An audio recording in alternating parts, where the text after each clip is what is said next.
Hello everybody, we are ready to do another set of notes, so I need you to go ahead and flip to Unit 3. And it looks like we are doing our second set of notes, and these are going to be on page 30. And the title of these notes are going to be Key Features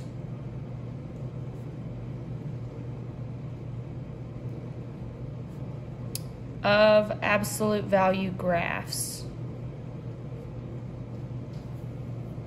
So key features of absolute value graphs. So basically what that means is we're going to be looking at the graphs and then talking about specific things about the graphs. So you should have either been given a set of notes or maybe you printed them off, but here they are. So you will need to take these, fold them in half, and then tape them down onto page 30. So go ahead and get that done now for me. Okay, so your notes should be taped in. So we are going to talk about absolute value graphs and what they look like in general before we start talking about the key features. So absolute value graphs, they look like every time you see them, every time you have to graph them, they end up looking like the same letter, all of them. It might be different versions, but it's the same letter. So one of the graphs could look like that, which is a V. The other one is going to look like this, which is just an upside down V. So every single absolute value graph that we see, they're going to take the shape of one of those two graphs. And a good way that you can remember this is absolute value. If we look at those letters, so we have value, which is a V anyways, but then if we look at an A, it's an upside down V basically. So use the words absolute value to help you remember what the graphs actually look like. Okay? So now we're going to move on and talk about the parent function. So we're actually going to graph this one. The rest of these examples, the graphs are already done for you, so you're only focusing on key features, but I want you to graph one just to kind of see what it's like. So the parent function. A lot of kids get weirded out and confused by the word parent. This phrase parent function just means that this is the easiest, this is the main function of that function family. So when we go to compare graphs, we're always comparing back to this one, okay? So we're just gonna go ahead and start. We have an XY table right here, X values. We're gonna take these X values and plug it into our equation to get out the Y values. And then once we do that, we'll have ordered pairs to graph. So remember, f of x just took the place of y. It's the same thing. So what I'm going to do is I'm going to take that x value, -2, and I'm going to plug it in that x spot up there. So I'm going to do it on a Post-it note because I didn't make enough space. So you just watch and pay attention with me. So if we have f of x is equal to, I'm going to take my absolute value, but instead of using that x, I'm going to plug in a -2 instead. Absolute value of -2 is +2. Then I'm going to do the same thing with -1. Absolute value of -1 is a +1. Do the same thing with 0. So the absolute value of 0 is just 0.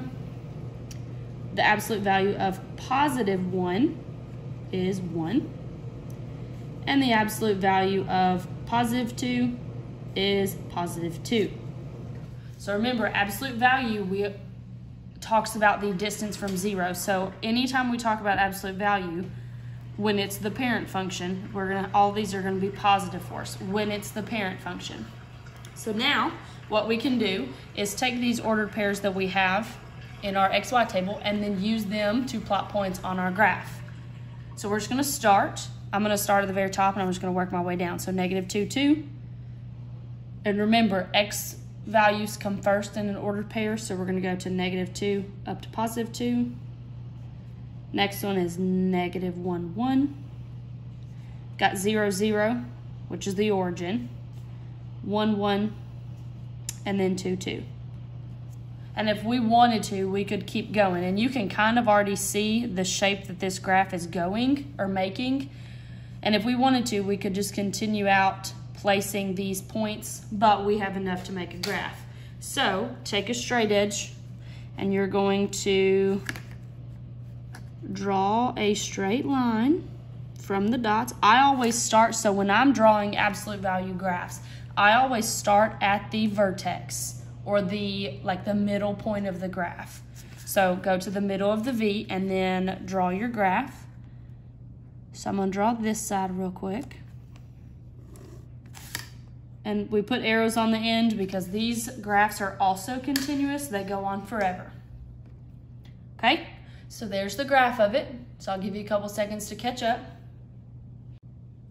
Okay, so now that our graph is done, we can actually start talking about the key features. Now, in Algebra 1, there are a few key features that we need to discuss and talk about. So, the first one being the vertex, okay? So I kind of mentioned it earlier when I was actually drawing the graph, but the vertex is the very middle point of the graph. So in this case, since this is a V, the vertex being the very middle, you just find the middle of the graph or the middle of the V, and then you list out that ordered pair. So the vertex is always going to be an ordered pair. So if we look at this one, this right here is our vertex or the middle of the graph, and that is the point 0, 0. And you have to, when you are writing out the vertex, it has to be in parentheses because it's an ordered pair. If you don't put in parentheses, then you're just listing out numbers, okay? The next thing is we have to talk about, is that vertex a maximum or minimum point of the graph? So this question right here depends on the way that the graph is facing, okay? So this graph, which I'll go ahead and talk about the direction of opening first, and then we'll talk about this. So the direction of opening, super quick and easy question to answer. It just means, does it open up or down? So that's pretty straightforward. So this one, the arrows are pointing up, so this one is opening up. So since we know that this graph is opening up, now we can specifically talk about this vertex. Since this is pointing up and the graph is opening up, that means this is the bottom of our graph. And bottom relates to a minimum value, okay? So this vertex is a minimum. So I've had students over the years, they tell me how they remember it. One of my past students told me that they think about this as like a bowl, even though it doesn't quite look like a bowl. Since it's opening up, they imagine a bowl, and this is the bottom of the bowl. Okay? And the way that I remember maximum, and this is how I tell my students, if the graph is upside down, then it's going to look like this. So the direction of opening would be down, so it's opening upside down. This would be our vertex, and this is the maximum point of the graph, because think about it. If this is a mountain and you go to the top, you are the maximum height of the mountain, okay? So focus on which direction that the graph is opening to answer this maximum or minimum value question. So we took care of vertex, the direction of opening. The next thing is called the axis of symmetry, okay?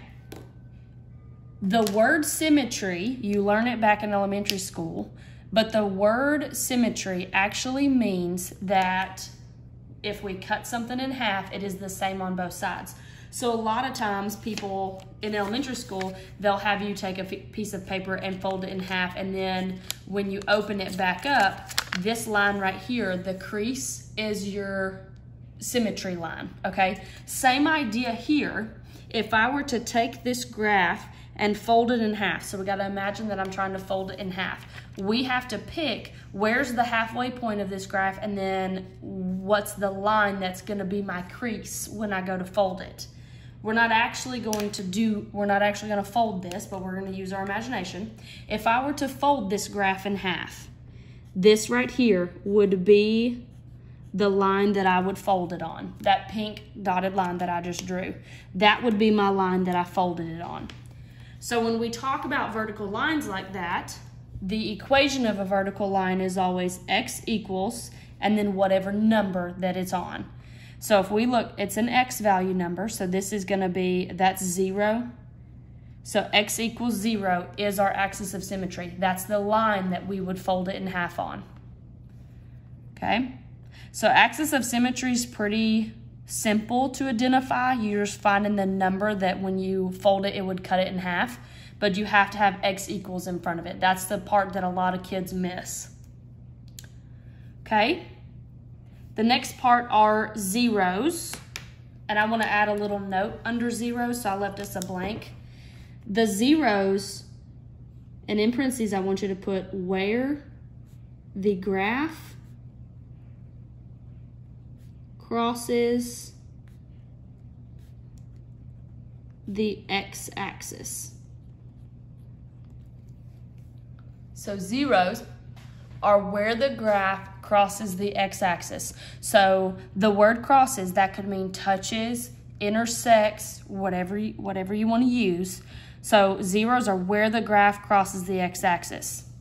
So if we look back at the graph that we're talking about, we want to know, when does this graph cross the x-axis or touch the x-axis? It only does it one time and is right here. And this is the origin. So we only touch it one time, and that's at 0. If it didn't touch it at all, because I have this question a lot. So if it didn't touch it at all, and it looked like this, so this was our x-axis and this was our y, and it doesn't touch the x-axis at all, you would need to write no zeros. Okay? Be careful on that one. Okay? The last two things are called domain and range, and we've talked about domain and range, but we haven't applied it to a graph that looks like this.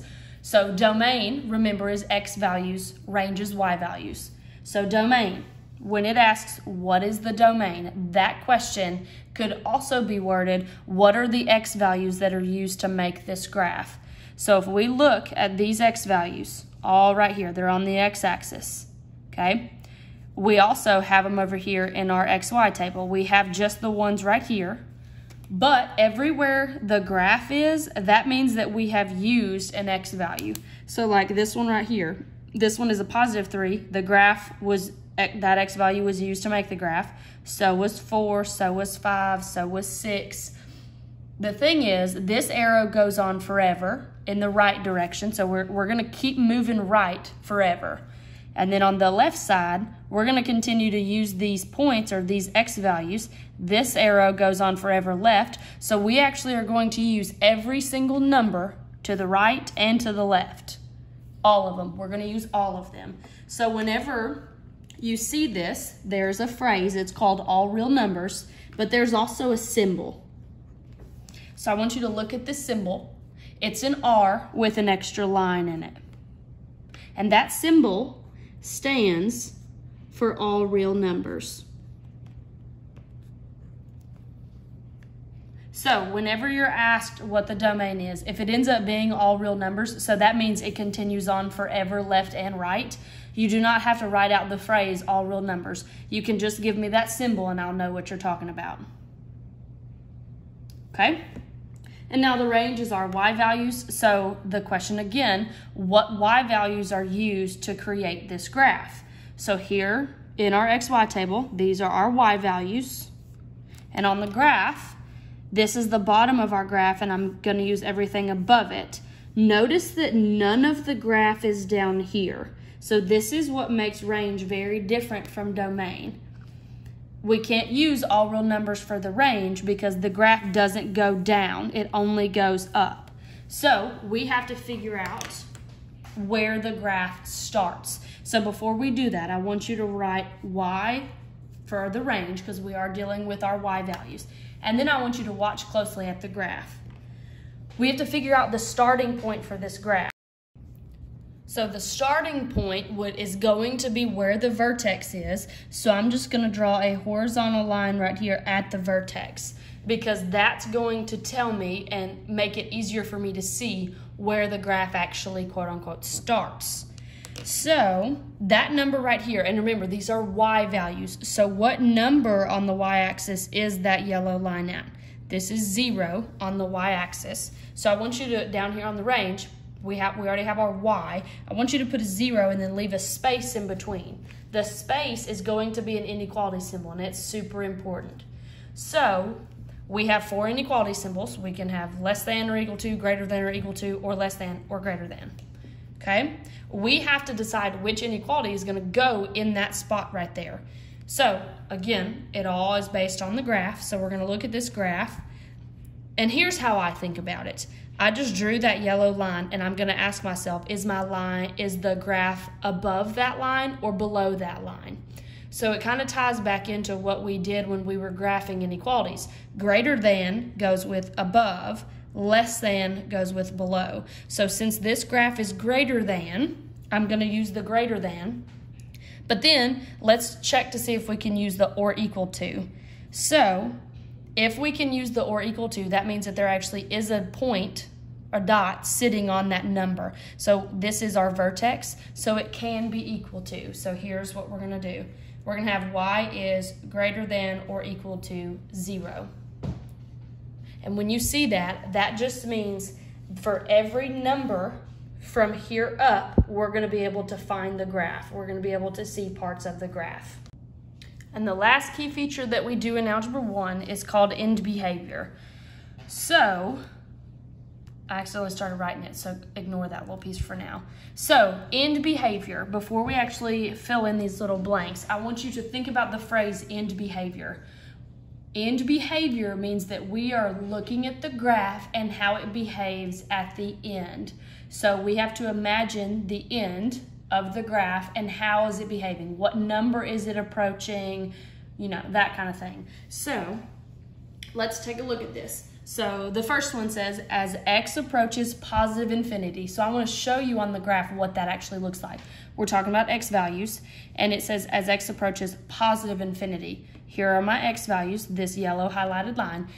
Positive infinity is to the right, so as I move out to the right, then f of x, which is our y values, go off to what number? So, I'm going to move down so you can see. As we go out to the right, what is the graph doing? So think about y values. So as we move to the right, the y values are doing what? They're continuing on, going up to what number? What number is up there? And that's going to be a positive infinity, which is what I started writing before I hit record. So, the infinity symbol is just basically an 8 turned on its side. So again, as x approaches positive infinity, so as we go out to the right, then f of x, or y, then our y values also go to positive infinity because our arrows are they're going up. And then we have to get the other side. So as x approaches negative infinity, then y approaches what? So, looking at the graph, as x approaches negative infinity, over here to the left, so we're moving to the left forever, our graph is going to move up forever. So, that number, we got to think about what number is up here. This is also positive infinity. And there we go. So, think about it. If the graph opens upside down, okay, the graph opens upside down, so it's going to look something like this. As we move out to the right, the graph is going down to negative infinity. And if we move to the left, the graph is moving down to negative infinity. We're going to do some more practice with these, but these are the key features that we study in Algebra 1. Now we're going to flip to the inside and look at the few examples that we have in here. I'm going to work through a couple with you, and then I'm going to let you practice some on your own. So take a look at example number 1. Like I said at the beginning, all of these graphs on the inside have already been done for you. So I want you to really focus on the key features. And if you need to flip back to the front to kind of see what we did, then do so. Not a big deal. Okay? So the first one is our vertex. Remember that our vertex is the very middle point of the graph. So it's the middle of the V. So here's my vertex. I always put a point if I don't actually see one, I put one there. And remember, vertex is always an ordered pair. So I'm going to get the order, I'm going to grab the ordered pair of that dot. So that's going to be 3, 2. Remember, it's an ordered pair, so it has to be in parentheses. So then I need to answer the question of maximum or minimum. And remember, this question ties directly into the direction of opening. This graph is opening up. which means that this vertex is at the bottom of the quote-unquote bowl. Remember, it's at the bottom of the bowl, so this is a minimum. Axis of symmetry is next. So remember, axis of symmetry is the vertical line that would split that graph in half. So vertical lines are always x equals, and then we have to figure out what x value would split that graph in half. So what I like to do is draw just a dashed line, dotted line, for me to actually see where that graph, if I fold it, is gonna be folded directly in half. So my little pink line that I drew is right here at 3. So x equals 3 is the vertical line that would cut it in half. Zeros, that's the next one. Remember, zeros are the numbers where the graph crosses or intersects the x-axis. So here's our x-axis, and that graph is sitting up here above it, and these arrows are going up forever. So this one actually does not have any. The graph never touches the x-axis. So there are no zeros. If there were, then we would just list out the numbers. Okay, domain and range. I'm gonna get a lot of practice with domain and range because we see that a ton. So domain, remember, are all of the x values that I'm gonna use to create this graph. So x values, remember, so focus on the x-axis. If we move out to the left, this arrow continues on for the left, so both are sorry, that's the right, my bad. So we're moving out to the right, and this arrow is going to continue to move to the right as well. Now let's look at the left side, my bad.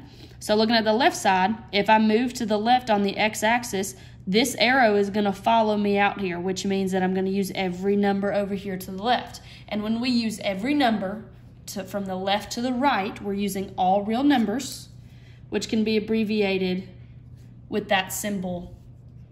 Looks like an R with an extra line in it. I'm going to write all real numbers just in case, because I need you guys to understand that that symbol means all real numbers. Okay, then we got the range. Remember, range is y values. So I have to figure out the starting point of my graph, and that's always where your vertex is. So I'm going to highlight the line, the horizontal line of where my vertex is chilling at. So here's my vertex, and it's sitting at this number 2. Okay? So remember, range is all about y values. So I'm going to have y is something, the number 2, because this is where my vertex is. Now I need to decide, am I going to use a greater than or equal to or less than or equal to? And that depends on how the graph is opening. This one is opening up, so this graph is going to use everything above that yellow line. So I'm going to use greater than or equal to. And I can have an or equal to bar because it can actually be on 2. That's where the vertex is. Okay?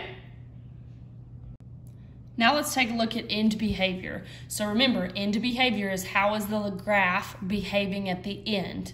So we go both directions, right and left. The first one is always to the right, so it says as x approaches positive infinity. So that means as we move out to the right on the x-axis, then f of x or y, then y is doing what? So as we move out to the right, the graph is moving up, and then we have to think about what number is actually up here, and that is a positive infinity. So as x approaches positive infinity, then y is approaching positive infinity. Then we do the left side. So as we move out here to the left, the graph is also moving up and left, which it's going to go up forever, which is a positive infinity again. So hopefully you're going to notice the pattern, but if the graph is opening up, then for absolute value graphs, then both of these are going to be positive infinities. But if the graph is opening down, like this one, then it's going to go down to negative infinity because that's the number that's down here. All right? Now let's take a look at example number 2. So this is the last one I'm going to help you with, and then I want you to try 3 and 4 on your own. So example 2. The first thing that I want you to notice with example 2 is this graph is now upside down, okay? Everything works exactly the same as far as finding the vertex, talking about domain and range, where are the zeros, that kind of thing. So there's only a couple things that change, and that's the range. The inequality is going to change, and maybe 1 or 2 other things. So vertex, that is the middle point of the graph, the middle of the V. Here it is. I'm going to just put a little point so I can easily see it. And then I just need to list out the vertex. And remember, it's an ordered pair. So that ordered pair is sitting at -2, -2. -2, -2. Now we have that max-min question, but that deals with the direction of opening, so let's talk about that. This one, this graph is opening down. It's an upside down absolute value graph, so think about it. This is like a little mountaintop, and you're sitting up here on the mountain. You are on the maximum point of the mountain. This is the max point that you could be for this graph. Axis of symmetry is the line that would split this graph in half. So find the vertex, because the vertex is the middle of the graph. And I'm going to highlight the line that I would fold my graph on if I needed to fold it. So that pink line is where I would fold it if I needed to. And so the equation of that pink line is x equals, and then that number is -2. So if I were to fold the graph at x equals -2, it would give me that pink line, and I would fold it on that pink line. Okay? Next is zeros. That is, where does the graph intersect or cross or touch the x-axis? So here's the x-axis.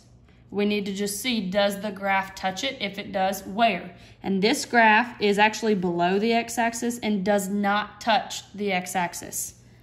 So, again, this one is no zeros. And that's okay. If there is none or are no zeros, you just write that.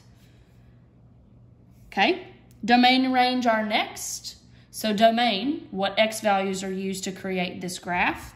So domain is, if we move left and right, do we use all of the numbers? Okay, so let's go to the left first. So that's this way. If we move out to the left, this arrow continues on forever with me. So that means I'm going to use everything this way.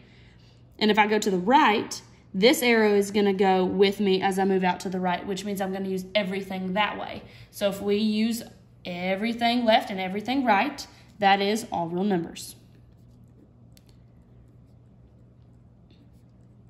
All real numbers. Range is the other one that slightly changes. So the range, let's find the vertex because that's always our starting point. So I drew my little horizontal line for the y value part. That y value is at -2. That's where our vertex is sitting, -2. So I'm going to have y is something -2. And I have to figure out what inequality goes there, and it depends where the graph is. So if this is the line, I'm using everything below that line. So that's going to give me a less than or equal to, because I'm using everything less than -2.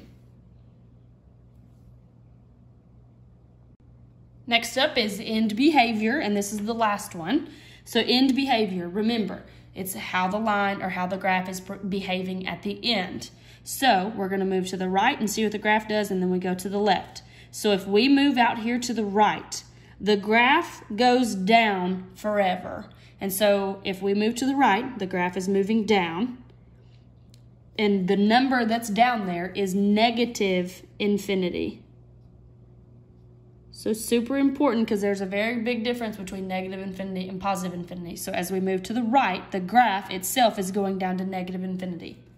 And then as we move to the left, so as we move to -infinity, the graph or the y values are going down again, and they're going down to -infinity.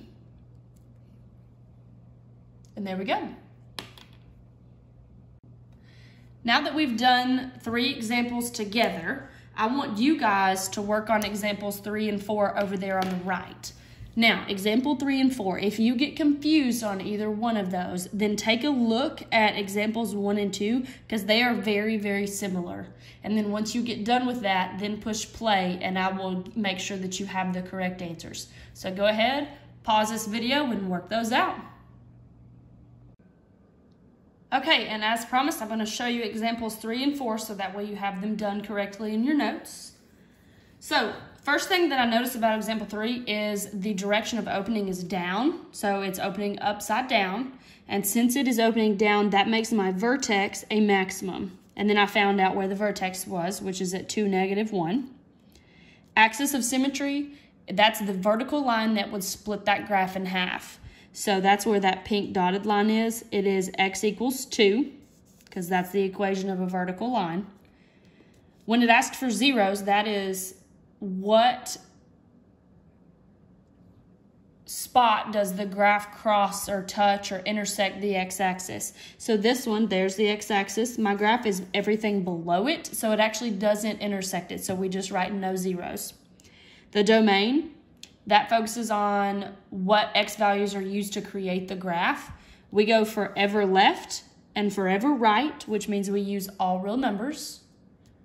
Range, I put y is less than or equal to -1 because the yellow line is at -1. That's the starting point of the graph, and I use everything less than that.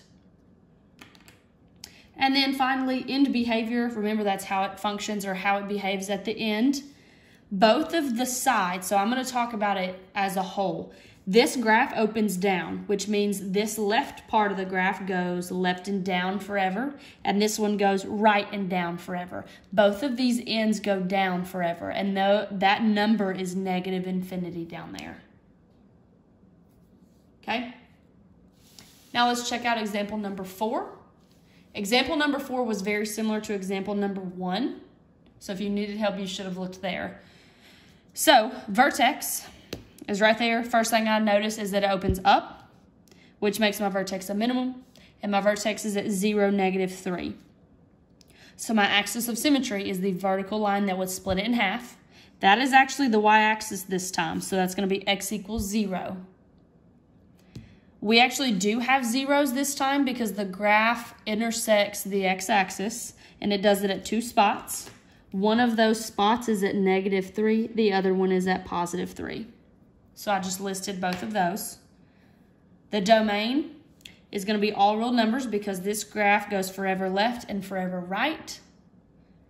Range, I put y is greater than or equal to -3 because, again, vertex, it's sitting down here at -3. That's the lowest point of the graph, and I'm going to use everything above that. So it's going to be greater than.